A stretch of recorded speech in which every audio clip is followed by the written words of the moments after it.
Good evening and welcome to the Let's Talk Destiny talk show.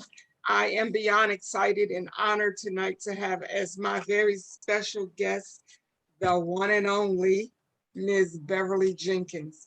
And I decided tonight that I wanted to talk to her. As most of you that follow the show, you know that I have a big thing about purpose and about people understanding their life's purpose and um, how it evolves on your journey. And so when I thought about Ms. Jenkins, the first thought that came to my mind was the purpose and the power of her pen, because the books that she has written has literally changed lives.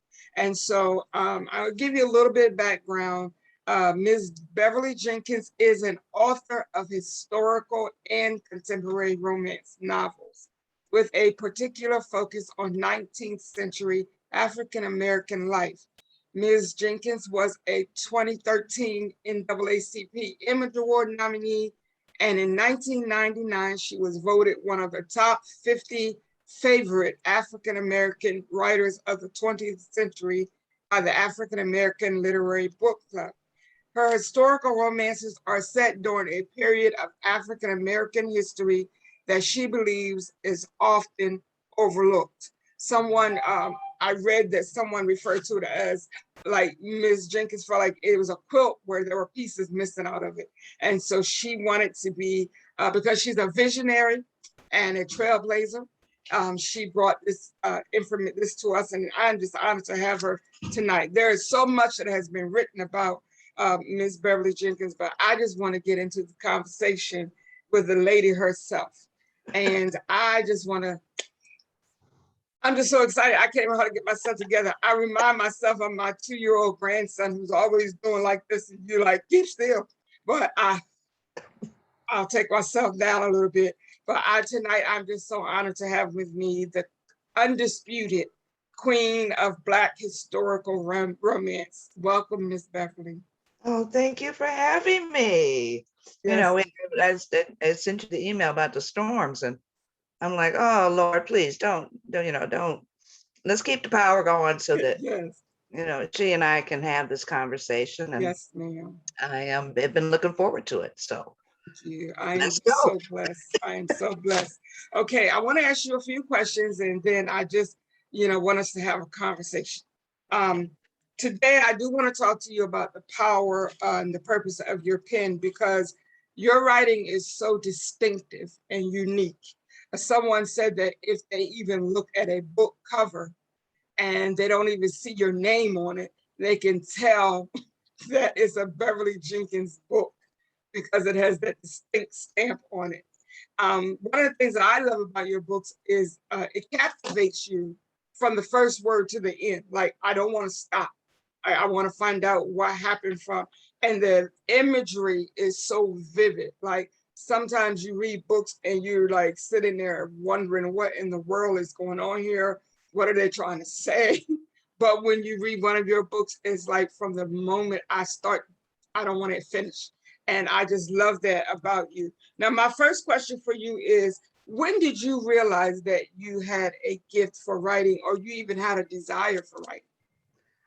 And I've said this before. I had no plans to be a writer. I all I ever wanted to do was work in a library.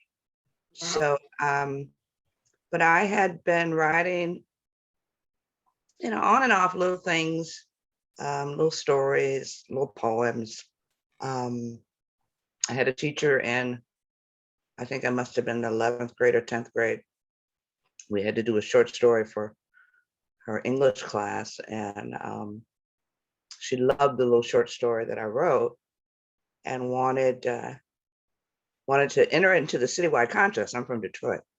Citywide high school contest. But when you're 15 and you don't have a whole lot of confidence, and it was like, nah, I'll pass, So she was very disappointed, but I didn't have the confidence or whatever to go out on that kind of a stage.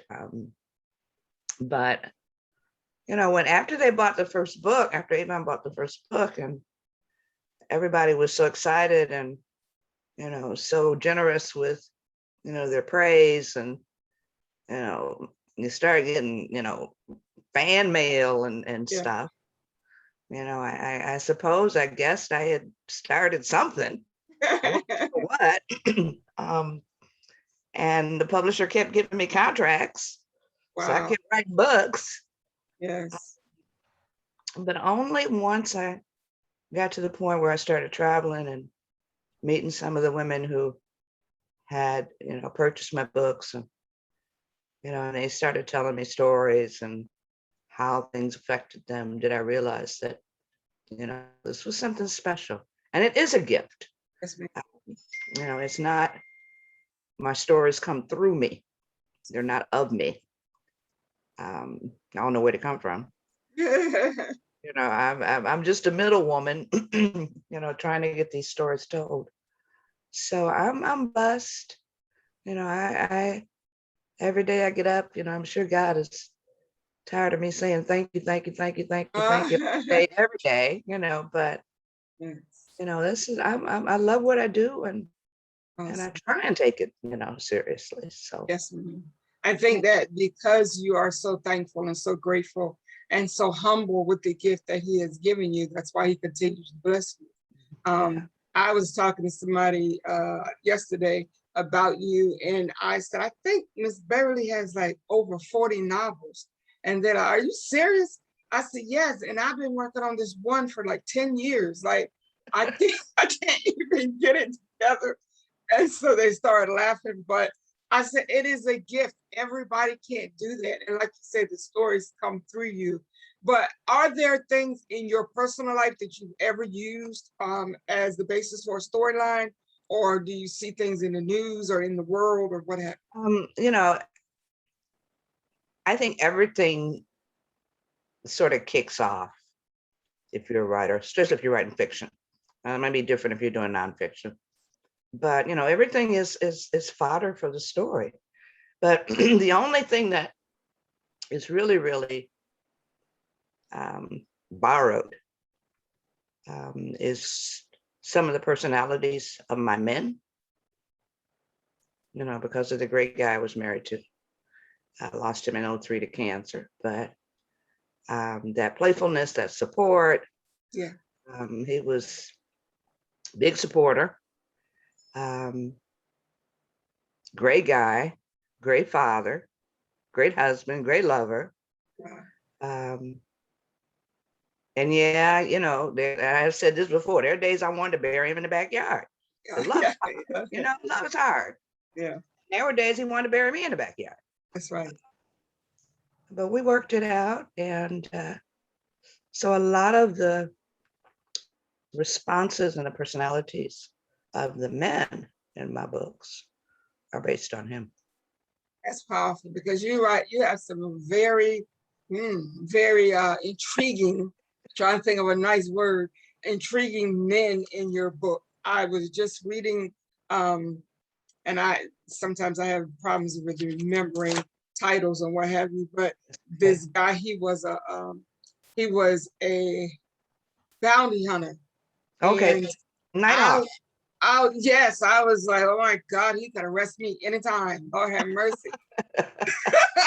And then I've read several of your other books, like even the Blessing series. Yeah. It was like Miss Beverly sure knows how to put strong men, and we need that because I love women, I love our stories, I love our whatever, but I love the impartation that comes only from men, from that masculinity. And that's one of the reasons I love your stories. Another thing that I find interesting about your stories, Miss Beverly, is even though they are fiction, you always incorporate bibliographies or information that we can look up, because I think you just don't want us to be entertained. You want us to also be informed. Is that what it is? Yeah, I call it edutainment, entertainment and education. The history parts are real. Yes, ma'am. We don't have to, we as African Americans, we have such a deep rooted history in this country. Yes. From day one to now. Um, and it has not always been celebrated or disseminated or shared.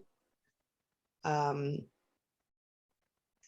and so it's sort of become my mission, I guess, or my gospel to, spread that gospel of not only, Black Americans, but many of the marginalized communities, Native Right. Americans, the Chinese Americans, Asian Americans, Mexican Americans, because we've all contributed, like you said, to that quilt that makes up who and what this country supposedly stands for. And our portions have been neglected, ripped out, glossed over, That's right. sold over. So, I when I did the first book, I did not set out to make a difference in that kind of a way. But I think the book sort of decided they were going to be, life changing and tell the story. And Absolutely. so I'm just going along with what the characters are saying. But, it's one of the things that I like about writing romance is that I get to tell those positive stories about our men. Yeah. We're probably one of the few genres, Black romances, where Black men are celebrated. Because, society would have us think that they're all dysfunctional, they're all abusive, they're all druggies, they're all thugs. Right. But you don't get that in romance. You get the brothers who, been fighting for this country since the French and Indian War, before we even became a country. Yes, ma'am. The Black men who gave their lives for, during the American Revolution. And this book that I'm working on now, the hero is a member of the Massachusetts 54.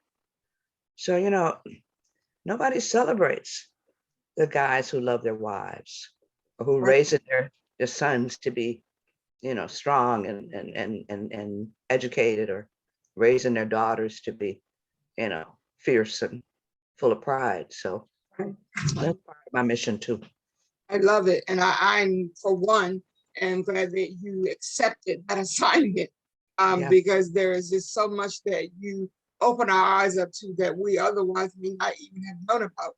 I've Yeah. learned some things historically from reading your book. And when I picked up the book, I'm thinking, okay, I'm just going to lay back, chill, be entertained, and then I had to sit up and take notes. And I'm like, I want to look this up, research this, because this is a part of my history. And Yeah. that's one of the things that I love about you. How would you describe your individual writing style? Oh, I don't know. I know I write very visual. You can actually see it in your head That's right. when you're reading. I think, my style has evolved, I think, over the years. When I started out, historicals, you had these long, flowery sentences with, this a very distinctive rhythm and a flow and all of that.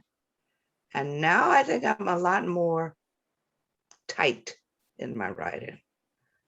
Less words. Yeah. More, make the words do the work, as opposed to being in a sentence that's got, 10, 15 words. I've gotten to the point where I can shrink it down to maybe 8 and still tell the same story. Yes. But my purpose, when I realized I had a purpose, is still the same. To highlight Black love, to pay tribute to, our grandmothers and grandfathers and all those ancestors who, without the love of each other, we wouldn't be here. That's right. That's right. But you out there, dealing with the racism and the lemons that America has been giving us since day one. You want to come home to that love and those strong hugs and be that old couple at church that's You know, they've been married for 50 years and Yes. still holding hands, going, you know, leaving church and going across the I park. love it. I love it. And You know, that's, my mom, today's her birthday. oh, She's a wow. heavenly birthday today. The But heavenly birthday, Mom. yeah, but she used to say that, you know, 7 kids, once she got rid of all of us at the house, um, it was just her and my dad. And she loved to dance. And she said she would come home and he would already have the record player on. Oh, wow. That's And, you know, they dancing in their coats and stuff, you know, because, oh, that's you know, sweet. that was one of the things that, you know, that connected them.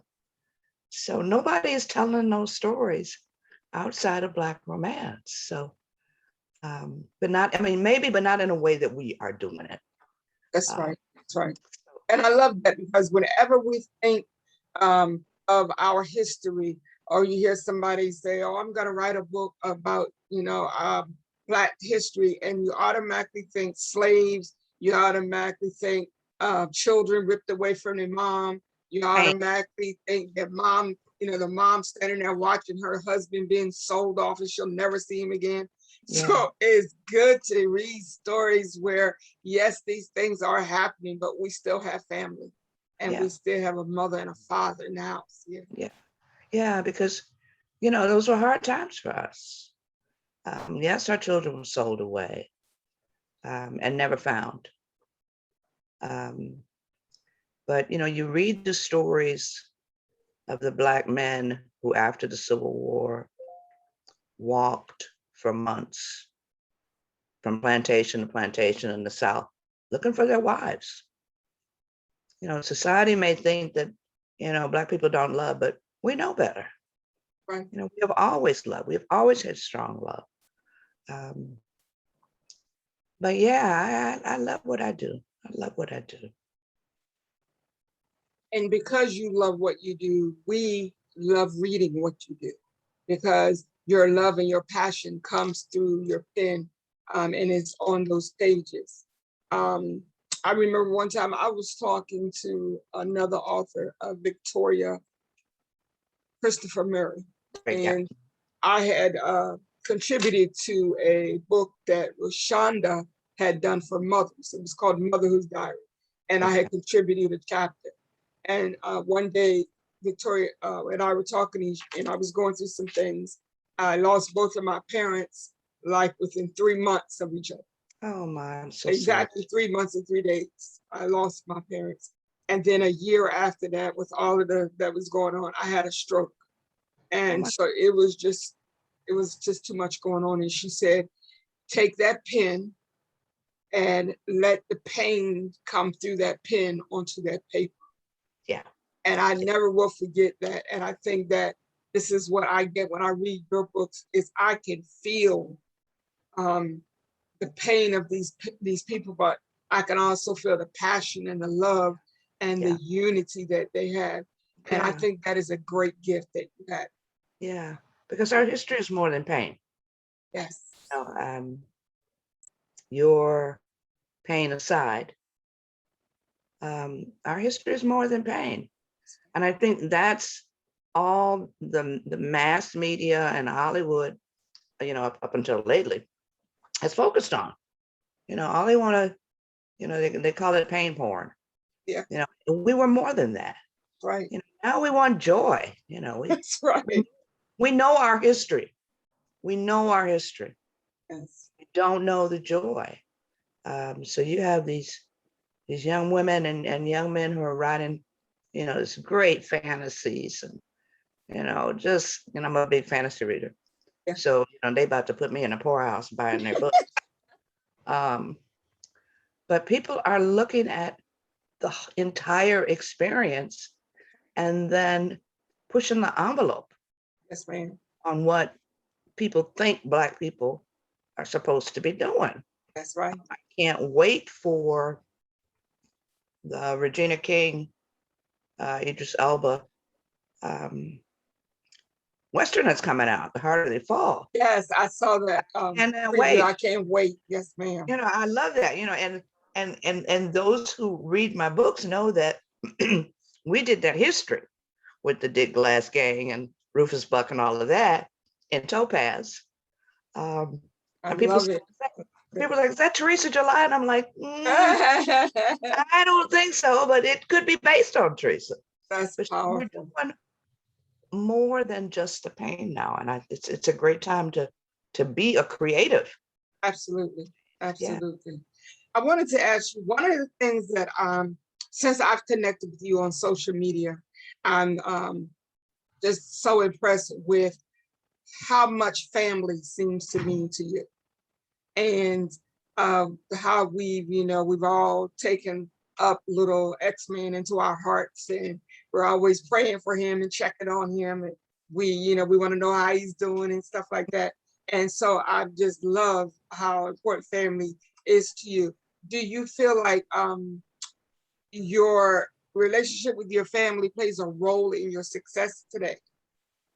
Yeah, and I mean, I'm the oldest of 7 with stair steps. I think I'm 13 years older than my baby sister. I'm from a large family. My mama was from a large family. She was second of 7. I got 21 first cousins. Wow. Holidays were crazy, especially in the summertime, with all these people. So family has always been one of the foundations of my life. And now I have a family of readers online. That's right. They're discovering each other. They're calling each other. I got some readers who are godchildren to other readers. And they would never have met had it not been for the books. Right. People who have named their kids after, some of the guys, and it's been an amazing ride. And when I lost my husband, they were right there. I knew that no matter how awful the day had been, because he was diagnosed in August and passed away in November. Oh, wow. So quick, right? Man. But I knew that, this was back with Yahoo groups, that no matter how awful the day had been, I could log on at the end of the day and those ladies were there for me. Yes, ma'am. Holding me, crying, crying with me, holding me up. So my readers are, and I say this a lot, and I'm sure people are tired of me saying this, but when I count my blessings, I count them twice. Oh, thank you, Miss Beverly. I count y'all twice because I wouldn't be here without you. Yes, ma'am. The author that does not consider their readers to be gold will probably not be very successful because they're buying your books. Y'all bought me a car 2 weeks ago. Y'all paying my mortgage. Yes, ma'am. I better act like I got some sense. Yes, ma'am. I'm on Facebook every morning saying good morning. That's right. And I'm waiting at night saying, sweet dreams, good night. Hope you had a great day. And I'm looking for you too. And sometimes you're like, I can't stay long. I got work to do, but I'm just waving and checking in. And I just start smiling. I'm like, yes, Miss Beverly. Yeah, because you guys mean as much as I mean to you all mean even more to me. So, thank you. Wow. Okay, so you have exactly how many books now? Girl, I don't know. I think there's 50. Y'all have to ask like Monica or somebody else. That's a shame. Like every time I hear that, I just like, this is pathetic. Like I just been writing this one book since Jesus was a baby, but I'm gonna get it done. You're gonna get it done. Everything in its time, and a lot of times life interferes with life. Yes, ma'am. We plan and God laughs sometimes. Indeed, he does. So wow. If it's meant to be, it will be. You just gotta. Okay, before I let you go, I do want to ask you a little bit, if you could share a little bit with us about the Deadly Sins project. Deadly Sins? That's Victoria. That's Victoria. I didn't mean to say that. There was I had her in my mind. Sexy. Yes. Deadly Yeah, you Yeah, had a book that you were working with, Iris. yeah, to have put into a movie. How's that going? It's been out for like 4 years. Okay, and we're On still Amazon, a it's on Amazon Prime. Amazon. Okay, I was going Yeah, to ask you where could readers that haven't seen it they haven't see seen it? it. Amazon Prime. Amazon Prime. The book is still in print too, so you might want to read the book first. Okay. It's such a fabulous job, and Iris's whole thing was, she was tired of us having to wait. Okay. So she did like Ava, and she taught herself filmmaking. Wow. And she did a couple of her own books first, and then she did Deadly Sexy. And we did it crowdsourcing, we had to raise funds, and it was interesting because, everywhere I went, people were like, well, Miss Bev, when are you gonna make movies out of your books? When are you gonna make, you think we could have raised, we weren't able to raise all the money that we needed. But Iris put that film together with, safety pins and buttons and shoestrings and Wow. amazing. So yeah, so Siri Austin Productions is the name of her company. And she's a fantastic writer in her own. I know Iris Bowling. I have several of her books also. And I told her that I told her a couple years ago, I think, I told her I had her on my bucket list, that I want to meet her because I'm in Maryland and she's in Virginia. And Right. so she said, well, sometime when I come to the DC, Baltimore area, we're gonna have to get together. But I just am drawn to women who have a powerful pen. I just have always been, and I have been asked to write. Like I write nonfiction. Like Yeah. people pay me to write sermons. People pay me to write songs. Like, but when it comes to like I wrote this book called "Help I Don't Like Myself," and it was about my experience with depression and anxiety. Yeah. And then I wanted to turn that into a novel, Yeah. and I just can't do it. Sometimes our voices are not for certain genres. Man. Now, sometimes, we have a fiction voice. Sometimes we have a nonfiction voice. But that doesn't necessarily mean that you give up. But, sometimes, they were having this conversation on Twitter the other day about, people wanting to write certain genres, but their voice was like, no, we're going to write this because this is where your strength is. Yes, ma'am. So you just have to learn to sort of embrace where that strength is and write that. So that makes sense. yeah. Yeah, I appreciate that. Okay, so what is next for Ms. Beverly Jenkins? Well, we have a novella coming out in November called Rare Danger. It's a little novella, 100 pages, 125 pages, published by Montlake, which is the Amazon publisher. And I am presently working because, I got the hat on and sorry, no lipstick, no makeup. That's I'm fine. on deadline. No problem. Working on the next historical, which is called To Catch a Raven. It's due to the very, very patient and lovely editor, Erica, next month. But it won't be out till next year. So I'm trying to at least try to get it in on time to her so she can do the editing and get it back to me. And then I can do the second edits and get it ready. And then I got to work on the Lessons 11. So I've got all this stuff due between now and March. Wow. So when I come up for air, it'll be springtime again. Yes, which ma'am. It'd be cool. That pen will be smoking over there. Oh, girl, no sleep, no shower, no food. I love it. I love it. Well, I am going to let you go, Ms. Beverly, but I've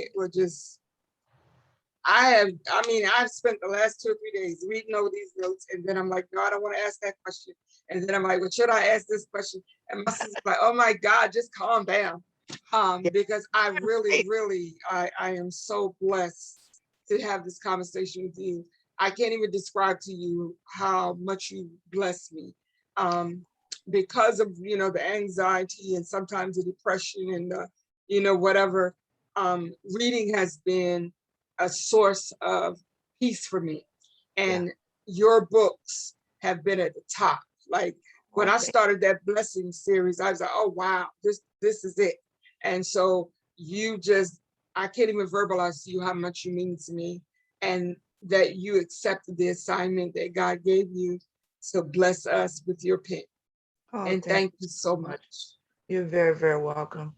Have me on again whenever you're ready. Yes, ma'am. You did really, really well. Your questions were fabulous. Okay, thank you. Yeah. I feel better. And Miss Beverly said I did good. Yay.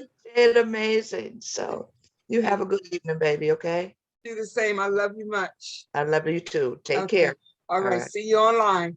See you online. All right, baby. Okay, bye-bye.